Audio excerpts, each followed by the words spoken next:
So happy to have our friend and awesome lady here, Havilah.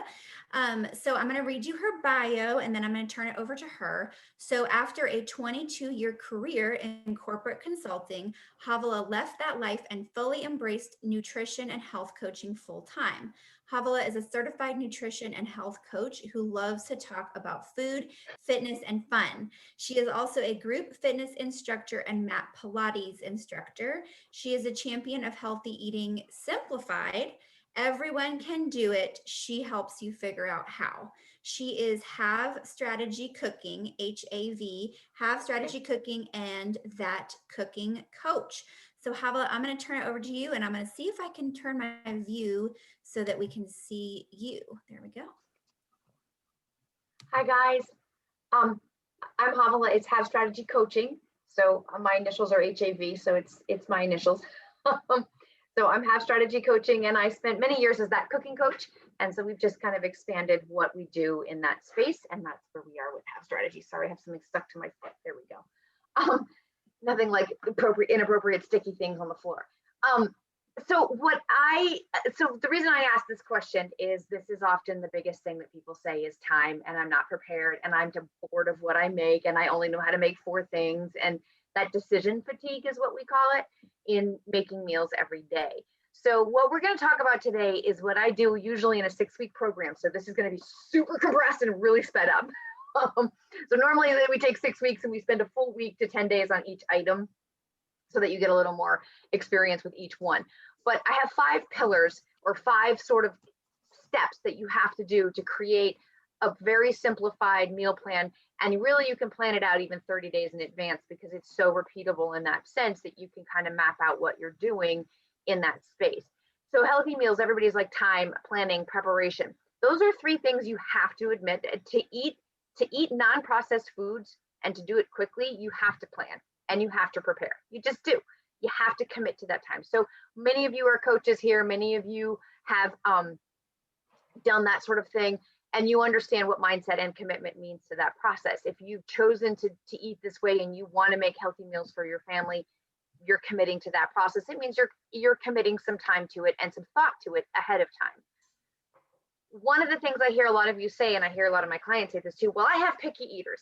Guys, I hate to be the grumpy parent here, but you know what? You're the mom or the dad, and you're making the food, and you're training your child how to eat for the rest of their life. Guess what? Suck it up, buttercup. You're eating dinner. And I have a very beige eater. He was my beige child from birth, and food was like a fight with, protein particularly was a fight with this child. So I get it. I get the picky eater thing. He was a nightmare to feed. Basically, starting at about 3 and a half, I said I didn't necessarily mix everything together for him. I would give it to him, and I still, even at 12, give it to him in pieces. But I'm like, this is what's for dinner. You don't have to love it. You don't even have to like it, but you do have to eat it. And as he gets older, if he chooses to eat differently, then he can certainly make himself a different meal, but this is what I'm preparing, and this is what's done. So moms, I'm going to tell you right now, you got to be tough. You got to do it. Because the other thing too is, if you determine how your child eats because you know it's what's best for them, no matter how picky they are, it takes sometimes as many 70 exposures to a food for somebody to change the way they approach that food. Now, if there's an allergy or a sensitivity or something like that, that's totally different. When it's just changing flavor profiles or learning to eat a new food in a new way, or eating a fresher vegetable and a less processed vegetable, and there's more flavor and texture and there's more chewing involved, that's just different. And we as humans, we don't like change. And we don't like change around things that is as emotionally connected as food is, right? Like food has and I think Henset said it, there's a lot of emotion, a lot of tradition, a lot of culture built around food. So it is hard to change food patterns. But for my moms out there, the sooner you change those food patterns, the easier your life will be and the healthier and better your kids' lives will be. So I've lived the picky eater. He's now 12 and a half, and all of a sudden he told me the other day that he liked, what did he say he liked? He liked something that he's never eaten without a fight before. And I was like, okay, there you go. Have that. So he now puts spinach in his smoothies without me telling him to. So, there is hope. It does change. Just, you got to be willing to fight the fight, mom. All right. So the 5 pillars are very simple. And so bring out your pen and paper because I'm going to blow through these fast. We'll have a little bit of question and answer at the end. Pillar number 1 is preparation, planning, and practice, right? I'm not a very good cook. I think Julie said that if she's still on here. Part of this, again, is mindset, right? If you tell yourself you're not a good cook, guess what? You're not a good cook. It's like any other skill that you do. Were you great at lives, Ellie, the first time you did them? No.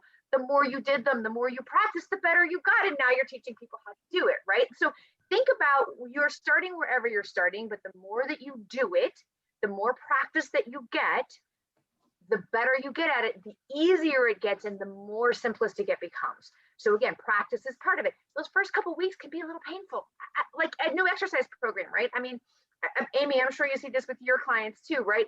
That exercise program, those first 2 weeks is like, oh my God, everything hurts. This is so hard. My brain is saying we must stop this craziness. It's the same thing. You're building new muscles, you're building new habits, you're building new processes. Your brain's gonna go, whoa, this is way too much change. Let's just stop and go back to what we did before.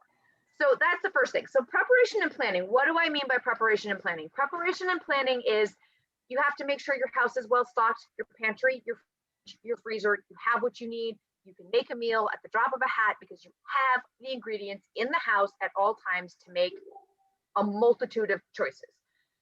You have to have a plan. You have to plan. You do have to take the time. Now, I've been doing this particular process for so long that I don't plan the way I used to plan, in the sense of I don't write down everything I'm going to do and the process that I'm going to do it and the recipe I'm going to use, because I have enough practice that I can say, okay, these are the 3 things that are happening today. This is what I have for my protein. This is what we're going to do. So I have automated it enough that I have a deep enough repository of information that I can just draw on that. It didn't start that way. You have to map it out. So for me, I grocery shop on Fridays. I map on Thursdays, because then I know when I go to the grocery store, if I'm going to try something new, I have the ingredients on my shopping list ready to go. So planning is really important. Having the right tools and environment, making sure your kitchen is a place you want to be in. It needs to be clean. It needs to be organized. It needs to be tidy. If you go sit down at your desk and your desk is covered in papers and notebooks and other people's stuff and there's no organization, you're not inclined to want to work there. There's nothing worse than walking into a kitchen to have to clean the kitchen to make a meal. So planning and preparation is sort of the first pillar, but it includes all the other 4 things, because it is what you have to do. You have to put some thought and process into it. So yes, there is a little bit of a time element, but like anything, when you're planning something, when you're trying to learn something, when you're changing habitual habits, and Erica, I know you do this with people in finance, you have to spend the time planning. If you're going to do a workout, I have to still spend the time putting the workout into the app that I use, so that when I go to the gym, I'm not trying to remember what I'm doing. I'm not trying to make it up as I'm right there in the moment, because then it's not going to happen. I have to spend the 10 minutes ahead of time to get that done. So planning and preparation, and then practicing, sticking with the process, 30 days commitment. I'm going to do this for 30 days. And once you've done that, it gets easier. The next 30 days are like, okay, this was a little easier this time. And then the next 30 days are easier. And by the time you're done a year, you're like, oh, this is simple. Now, my big challenge with cooking healthy meals every day, sometimes I just don't feel like it. I have all the skills, I have all the knowledge, I have all the tools, I have all the ingredients. I just don't feel like it, because I'm tired, because I've worked all day, because I just don't feel creative today. The beauty of having a plan is, even when you don't feel like it, you can still show up and get it done. So it's just like a workout that you've written down. I don't feel like doing it, but I've already got it planned. It's already on the calendar. I'm going to go do it. It's just like, paying bills. I don't feel like paying bills, but I got to pay bills because they got to be done. We got to eat every day, guys, multiple times a day. We got to eat. So planning and preparation. So the second pillar is kitchen and kitchen hygiene, kitchen setup and kitchen hygiene. She's not here today, but I learned bullet organization from Janet, and it's a brilliant in the kitchen, because what it is it's where is your work area, and put all the things that you use the most frequently in that bullseye, right? So in your immediate space. So for me, I have my stove and I have a drawer that has all my cooking utensils in it. My oils sit on my counter right next to my stove. My spices are right above my stove. So everything that I need while I'm in motion cooking, all my pots and pans are in drawers under my stove. And then the next layer out are things that I use daily but less frequently, so that I have to walk maybe across the kitchen to pull a drawer out and get something. My refrigerator and sink are in that triangle space. So it's keeping that organized. I have one counter that no matter what I do, always has some clutter on it. That's okay. I've given that over to the rest of the household. The rest of the counters get cleared off after every meal, dishes get done, things get put away. Because there is nothing worse than walking into a messy kitchen and having to clean the kitchen to make a mess. I don't know about you, but that makes me bonkers. So if you have older kids, if you have husbands, if you have spouses, or if your husband's the cook and you're not, whoever cooks in my house is not responsible for all the cleaning. Everybody else helps clean. So that's part of it. Get your family involved. Again, habits and things that you teach your kids now, particularly around food and food preparation, are the habits that they take into their life, and you set them up for success later on. So yes, it makes your life a little simpler, and you will hear that you're just mean and cruel and they're not Cinderella and they shouldn't have to do these things and you're just the evil stepmother. I think I've been accused of that a few times. But at the end of the day, I now have a 16-year-old who can cook meals for herself, who cleans the kitchen when she's done, who knows how to empty and load the dishwasher, who understands what we have in the house at any given time and can bake something or cook something. And those are not things that happened without consistent practice on her part and me insisting that she participate in the activities. So that's it. Tools, you should always have certain sets of tools.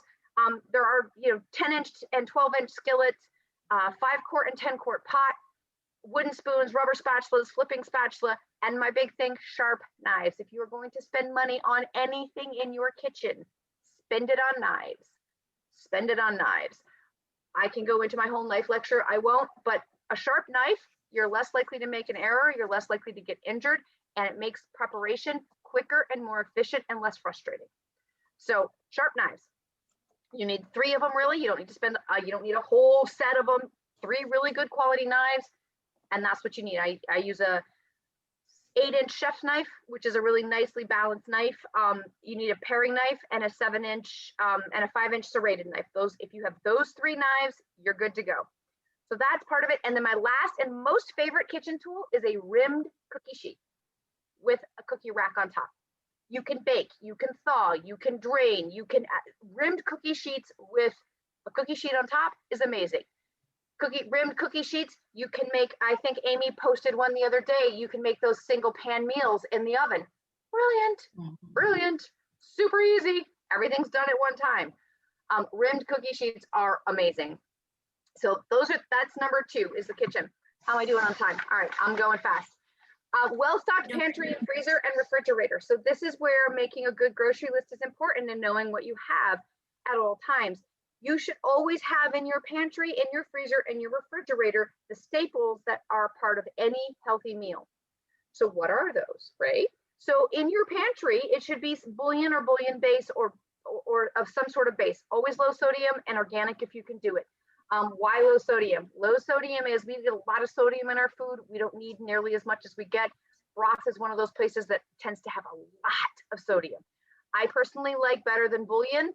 The organic low sodium, I get it at Costco. It's awesome. It sits in my fridge. It's in a container this big, and it's like the equivalent of about 12 boxes of broth. So a lot less space to take up. I don't have a lot of space in my kitchen, so that's important. You need pantry proteins. Pantry proteins are beans, lentils, brown rice specifically. For a whole protein, for my vegans and my vegetarians, you need to combine brown rice with lentils or beans to get a whole protein. You want a complete protein. That's how you do that. I'm sorry, pastas are the other thing, and people are like, pasta's not healthy. Pasta's not unhealthy. In moderation, and if you have kids who are as active as mine are, they need the carbs. We do hearty grains. We do high quality grains and quinoa. Quinoa is a grain and it's a full protein. It is the only vegan protein that is a complete protein in one step. So quinoa is a fabulous thing to always have in your pantry. Tomato sauce, diced tomatoes, and marinara sauce. Those are great. Always low sodium or no added salt. Those are very good to have. Again, they're bases for everything. They make chilies, they make sauces, they make soups. So those are really important to have.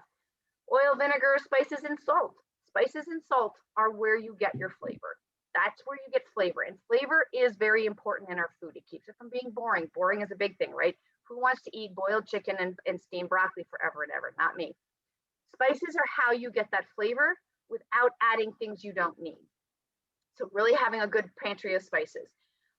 Fresh vegetables, frozen vegetables, proteins in the freezer. Buy your proteins, freeze them in the portion size that you cook them in. This allows you to only thaw what you need, and then you're not worrying about protein spoiling in the refrigerator. So I always keep it there. In the fridge, hearty vegetables, carrots and celery, onions, potatoes, and fresh garlic should not be in your refrigerator. They should be in your pantry and not next to each other. Onions and potatoes should stay apart. Have a running grocery list. Okay, so groceries is next. You have to have a running grocery list. Mine stays on the side of my pantry, on the side of my refrigerator. As we run out of things, everybody writes down what they've run out of. Then before I go grocery shopping, we do a full inventory of every pantry, every freezer, every refrigerator, and we make sure that those things end up on the list so that we go to the grocery store one time per week. One time. If you're going multiple times a week, you're using up enormous amounts of time to do grocery shopping. Plan it on a day that you know there's low volume. Go to a consistent grocery store. Go with a list. And there's apps. I have a couple apps that are really great for lists. I personally like pen and paper because I'm a dinosaur, but that's okay. I have a couple apps that really work well too. Go with a list and stick to your list. And there will always be the, oh, I forgot to put that on my list things, and that's fine. And inevitably there will be one or two things that you forget because that just is nature, or you thought, I thought I had more of that. And then when you open it up, it's actually empty. It happens. But for the most part, you should be able to go to the grocery store one time per week and have everything you need for the week. It saves time. It saves frustration. And this is why you need to then meal plan, right? So that is it, meal plan. So what is the secret meal plan, right? What makes it so secret? It's really not. It's so simple. You're going to be like, really? How does this help? It does. Assign a protein per day. One protein per day. So not even a theme, but a protein. So for me, in my family, we do seafood on Mondays. We do chicken on Tuesdays. We do ground meat on Wednesdays, which is actually a pretty big category, but we do ground meat on Wednesdays. We do pork on Thursdays. We do whatever you can find in the refrigerator. Maybe it's cheese and crackers on Fridays. Saturdays tends to be a steak or a roast or something that we have a little more time to cook. And Sundays lately have been soups. In the winter, I do a lot of soup. I do a lot of like squash soups and hearty lentil soups and just kind of warmer, heavier food on Sundays. Sometimes it'll be a crock pot meal on Sundays because I have a little more time and a little more flexibility on Sundays. Now, why does that matter? Because if you know what your protein is, all you're having to think about is what goes with it. So on Mondays, I have probably 5 different ways that I make shrimp because that tends to be what we eat the most because my youngest is allergic to fish. So eating fish in our family is a little bit challenging because then I have to cook 2 meals because he really literally cannot eat the fish, right? Like we don't want to kill him, but he can eat shellfish. So he can eat shrimp, he can eat scallops, things like that. So we tend to eat a lot of shrimp on Mondays. Sometimes we eat lentils on Mondays too. I'll do the Ethiopian lentils, hence that I love the red Ethiopian lentils. Yum. They're delicious. So that's sort of the goal is just assign a protein to a day. And then when you do your meal plan, so you've got Mondays is seafood, Tuesdays is chicken. There's probably 3 gazillion things you can make with chicken, right? Because you can do whole chickens. You can do whole chicken parts with skin on them. You can do chicken parts with no skin and no bones. Lots of options with chicken. Same thing with ground meat. You have ground turkey, you have ground chicken, you have ground pork, you have ground lamb, you have ground beef. There are 8 million ways to cook it. Pick 4. Pick 4 things that your family likes consistently. And once a month, that's what you rotate in. So if you're doing a 30-day meal plan and you know your protein for each day of the week, you pick 4 recipes and then you get 1 recipe per week, right? So then you're eating something different every week, but you're not having to overthink it. And then you know, okay, so with chicken, we usually like to have a salad, or we like to have rice and peas, or we like to have green beans and potatoes, or we're going to make a pasta, we're going to make a chicken and mushroom sauce, and we're going to put it over egg noodles. So that's where your meal planning gets simplified. And then you don't get the whole, like, what am I going to make for dinner? Because if it's already planned, It's already thought out. All the ingredients are already in the house because you've grocery shopped and had everything put in the house. All you're having to do is then prepare it. And none of the meals I make, well, that's not true.